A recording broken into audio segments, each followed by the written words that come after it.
नमस्कार। सुलेख कहानियाँ में आपका बहुत बहुत स्वागत है। आइए सुनते हैं मन्नू भंडारी जी की लिखी कहानी शमशान। रात के 10 बजे होंगे। शमशान के एक ओर डोम ने बेफिक्री से खाट बिछाते हुए कबीर के दोहे की ऊंची तान छेड़ दी। जेही घट प्रेम न संचरै, सोई घट जान मसान।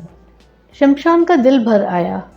एक सर्द आह भरकर उसने पहलू में खड़ी पहाड़ी से कहा, मैं इंसान को जितना प्यार करता हूँ उतनी ही घृणा उससे पाता हूँ। सभी मनुष्य यही चाहते हैं कि कभी उन्हें मेरा मुंह न देखना पड़े, पर वास्तव में मैं इतना बुरा नहीं हूँ। संसार में जब मनुष्य को एक दिन के लिए भी स्थान नहीं रह जाता, तब मैं उसे अपनी गोद में स्थान देता हूँ। चाहे कोई अमीर हो या गरीब, वृद्ध हो या बालक, मैं सबको समान दृष्टि से देखता हूँ। पर इससे क्या होता है? मेरे पास वो प्रेम नहीं जो मनुष्य की सबसे बड़ी निधि है। मेरे दिल में मोहब्बत का वो चिराग रोशन नहीं होता जिसके बल पर मैं उसके दिल में अपने लिए थोड़ा सा स्थान बना सकता। नहीं जानता खुदा ने मेरे साथ ऐसी बेइंसाफी का सलूक क्यों किया। शहर और शमशान के बीच खड़ी पहाड़ी मुस्कुरा दी। उसकी ये व्यंग्यात्मक मुस्कुराहट शमशान के हृदय में चुभ गई। उसने पूछा, क्या तुम्हारी कभी ये इच्छा नहीं होती कि तुम्हारे पास भी इंसान की तरह प्रेम भरा दिल होता, जिसमें अपने प्रिय के लिए मर मिटने की तमन्ना मचलती रहती है? कभी कभी दूर दूर से हवाएं आती हैं और लैला मजनू और श्री फरहाद की प्रेम कहानियाँ मुझे सुना जाती हैं, तो सच मानना मैं तड़प कर रह जाता हूँ कि काश मैं भी मजनू होता और लैला के वियोग में अपने को कुर्बान कर देता। प्रिय की प्रतीक्षा में राह में पलकों के पावड़े बिछाकर बैठा रहता। सावन की उठी घटाएं मेरे मन में हुक उठाती और बसंत की सुरमई सांझें मेरे मन में तड़प बनाकर रह जाती। प्रिय का जीवन ही मेरा जीवन होता और उसकी मौत मेरी मौत। पर क्या करूं? ईश्वर ने तो मुझे शमशान बनाया है, जिसके हृदय में प्रेम नहीं, स्निग्धता नहीं, सरसता नहीं, केवल धू धू करती आग की लपटें हैं। एक आंख से शमशान को और दूसरी आंख से शहर को और उसमें बसे इंसानों को देखने वाली पहाड़ी ने पूछा, बड़ी तमन्ना है इंसान बनने की? शमशान ने कहा, तमन्ना? मनुष्य के पास जैसा प्रेम में हृदय है, उसे पाने के लिए मैं अपने जैसे 100 जीवन भी कुर्बान कर सकता हूँ। पहाड़ी मुस्कुरा दी। इतने में ही किसी के करुण क्रंदन ने शमशान के शुष्क हृदय को दहला दिया। एक छोटी सी भीड़ किसी शव को लिए चली आ रही थी। उसमें एक सुंदर नवयुवक फूट फूट कर रो रहा था, मानो किसी ने उसका सर्वस्व लूट लिया हो। लाश उतारी गई। वो उस नवयुवक की पत्नी थी। युवक का क्रंदन शमशान के हृदय को बेध गया।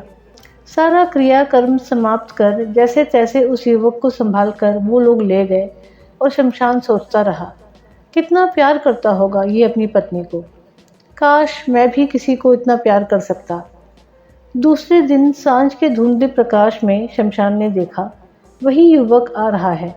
उसके कल और आज के चेहरे में जमीन आसमान का अंतर था। एक रात में ही जैसे वो बूढ़ा हो गया था। आंखें सूजकर लाल हो गई थी। वो पागलों की तरह लड़खड़ाता हुआ आया और अपनी पत्नी की राख बटोरने लगा। कुछ देर तक हिचकियाँ लेता रहा और उसकी आंखों से निरंतर अश्रु बहते रहे। फिर जैसे भावनाओं का बांध टूट गया, वो सर फोड़ फोड़ कर रोने लगा और चीखने लगा, तुम मुझे छोड़कर कहाँ चली गई सुकेशी? याद है कितनी बार तुमने कसम खाई थी कि जिंदगी भर तुम मेरा साथ दोगी, पर 2 वर्षों में ही तुम तो मुझे अकेला छोड़कर चली गई। अब मैं तुम्हारे बिना जीवित नहीं रह सकता। तुम मुझे अपने पास बुला लो, नहीं तो मुझे ही तुम्हारे पास आने का कोई उपाय करना पड़ेगा। तुम नहीं तो मेरे जीवन का कोई अर्थ नहीं, कोई सार नहीं, कोई रस नहीं। तुम ही तो मेरा जीवन थी, मेरी प्रेरणा थी। अब मैं जीवित रहकर करूँगा ही क्या? मुझे अपने पास बुला लो। मैं तुम्हारे बिना नहीं रह सकता, नहीं रह सकता, किसी तरह भी नहीं रह सकता। इसी प्रकार वो विलाप करके रोता रहा, सर फोड़ता रहा और मूक शमशान अपनी सूखी पथराई आंखों से इस दृश्य को देखता रहा। इंसान बनने की, प्रेम करने की और अपने प्रिय के वियोग में इस नवयुवक के भांति मर मिटने की तमन्ना और अधिक जोर पकड़ती रही। वो यही सोचता रहा, काश मैं भी किसी को इसी तरह दिलो जान से प्यार कर सकता। उसके पहलू में खड़ी पहाड़ी मुस्कुराती रही। रो धोकर वो व्यक्ति तो चला गया, पर शमशान के हृदय को उसके आंसू गर्म सलाखों की तरह दग्ध करते रहे। उसने पहाड़ी से कहा, इस व्यक्ति की व्यथा ने मेरे हृदय को मथ डाला। यूं तो यहाँ रोज ही ऐसे कितने ही व्यक्ति आते हैं, पर जाने क्यों इसके दुख में, इसकी वेदना में ऐसा क्या था जो मैं कभी भूल ही नहीं सकूंगा। तुम देखना, अब ये जीवित नहीं रहेगा। एक दिन में ही अपनी प्रेयसी के वियोग में जिसने अपने शरीर को आधा बना डाला हो, वो भला कितने दिन इस प्रकार जीवित रह सकेगा। वो अवश्य ही रो रो कर प्राण दे देगा। और मैं भी चाहता हूँ कि वो मेरी गोद में आ जाए और मैं दोनों को हमेशा के लिए मिला दूं। सारे दिन वो युवक के शव की प्रतीक्षा करता रहा, पर शव ना आया। हाँ, आसमान में जब सांझ का धुंधलका छाने लगा तो वो युवक आया और वैसे ही पागलों की तरह प्रलाप करता रहा। 3-4 दिन तक ये क्रम बना रहा। फिर युवक का आना भी बंद हो गया, पर शमशान उसे ना भूल सका। प्रत्येक शव को वो जाने किस उत्सुकता से देखता और फिर कुछ खिन्न हो जाता। एक दिन उसने पहाड़ी से पूछा, तुम्हें तो शहर का कोना कोना दिखाई देता है, बता सकती हो उस युवक का क्या हाल है? पहाड़ी ने मुस्कुराते हुए कहा, नहीं। शमशान ने कहा, मेरा अंतकरण रह रहकर कह रहा है कि अवश्य ही उसने आत्महत्या कर ली होगी। वो शायद नदी में डूब गया होगा, या किसी ऐसे ही उपाय से उसने अपना अंत कर लिया होगा कि जो मैं उसकी लाश को भी नहीं पा सका। मेरी कितनी तमन्ना थी कि उसे अपनी प्रिया के पास पहुंचा देता। पहाड़ी ने पूछा, तुम्हें विश्वास है कि वो मर गया होगा? शमशान खींच उठा, तुम तो बिल्कुल ही पत्थर हो। जिसके हृदय को प्रेम की पीर ने बेच दिया हो, वो कभी जीवित नहीं रह सकता। पहाड़ी केवल मुस्कुरा दी। दिन आए और चले गए। अपने आंचल में इंसानों को अपने प्रेमियों के वियोग में आंसू बहाते देख शमशान का मन इंसान के प्रति और अधिक श्रद्धालु होता गया। और ये एक क्रम सा हो गया कि शमशान इंसान के अलौकिक गुण गाया करता और पहाड़ी मुस्कुराया करती। इसी प्रकार 3 वर्ष बीत गए। 3 वर्ष की लंबी अवधि में शमशान के मन में उस सुंदर युवक की व्यथा को ना पहुंच सकी। वो अक्सर उसकी बात करता, उसके उन आंसुओं की बात करता जो उसने अपनी प्रेयसी के वियोग में बहाए थे। उसके उस अनुपम प्रेम की बात करता जिसने उसे अवश्य ही आत्महत्या के लिए बाध्य कर दिया होगा। उसके उस करुण विलाप की बात करता जो आज भी उसके हृदय को मथे डाल रहा था। तभी एक दिन फिर उसका हृदय किसी परिचित स्वर की करुण चीत्कारों से दहल उठा। उसने देखा वही सुंदर युवक एक छोटी सी भीड़ के साथ किसी शव को लिए आ रहा है। शमशान ने सोचा, वो अभी जीवित है। अब इस अभागे पर ईश्वर ने कौन सा दुख डाला है। पर वहां पर जो बातचीत हो रही थी उससे ये समझने में देर न लगी कि ये भी उसकी पत्नी ही थी। सब लोग कह रहे थे, इसके भाग्य में पत्नी का सुख ही नहीं लिखा है, वरना 5 ही वर्षों में 2-2 पत्नियां ना छोड़ जाती। अभी बेचारे की उम्र ही क्या है। आज भी युवक का क्रंदन अत्यंत करुण था। आज भी उसकी चित्कारें हृदय को दहला देने वाली थी। आज भी उसके आंसू गर्म सलाखों की भांति हृदय को दहला देने वाले थे।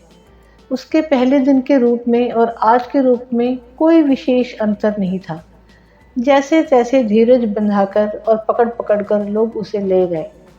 शमशान के मन में वर्षों से मनुष्य के अलौकिक प्रेम की जो धारणा जमी हुई थी, उसको पहली बार हल्का सा धक्का लगा।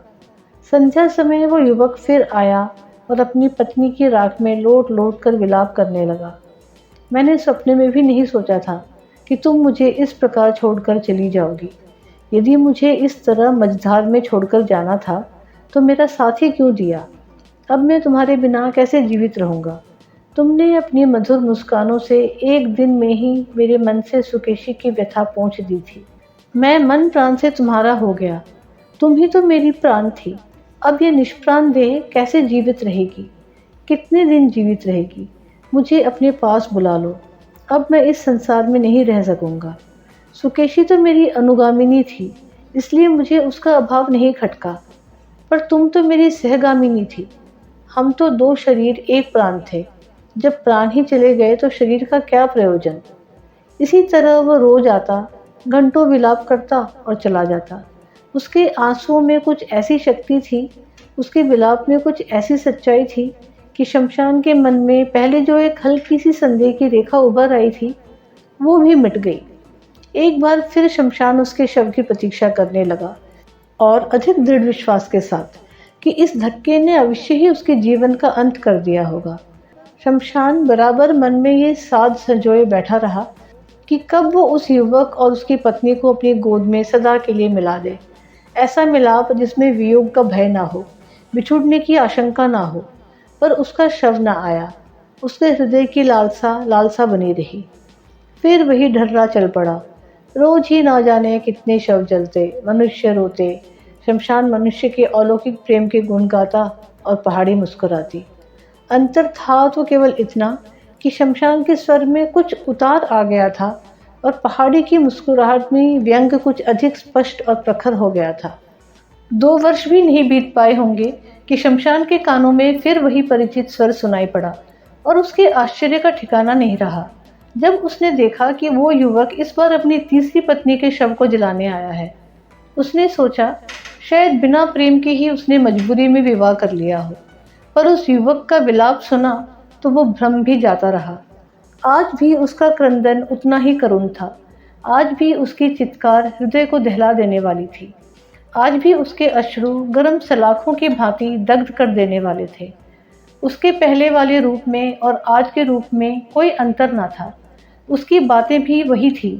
केवल इतना अंतर था कि आज उसे अपनी तीसरी पत्नी ही सबसे अधिक गुणी दिखाई दे रही थी। वो दावा कर रहा था कि तीसरी पत्नी से ही उसका सच्चा प्रेम था। पहली 2 स्त्रियों का प्रेम बचपना था, नासमझी थी।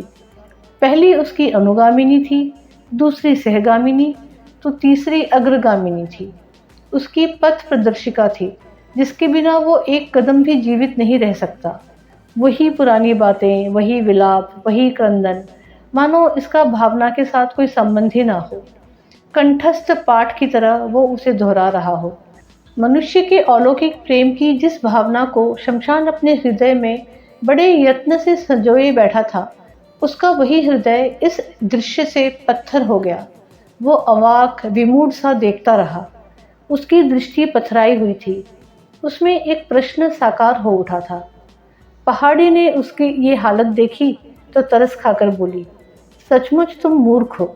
इतना भी नहीं समझते कि जो इंसान प्रेम करता है उसे जीवन भी कम प्यारा नहीं। वो प्रेम की स्मृति, कल्पना और आध्यात्मिक भावना पर ही जिंदा नहीं रहता। जीवन की पूर्णता के लिए वो फिर प्रेम करता है। जीवित रहने की ललक के चलते ही वो हर वियोग झेल लेता है, व्यथा सह लेता है, क्योंकि सबसे अधिक प्रेम तो मनुष्य अपने आप से करता है। उम्मीद है आपको ये कहानी पसंद आई है तो वीडियो को लाइक और शेयर अवश्य करें, और ऐसी ही कहानियाँ सुनने के लिए चैनल को सब्सक्राइब करना ना भूलें। धन्यवाद।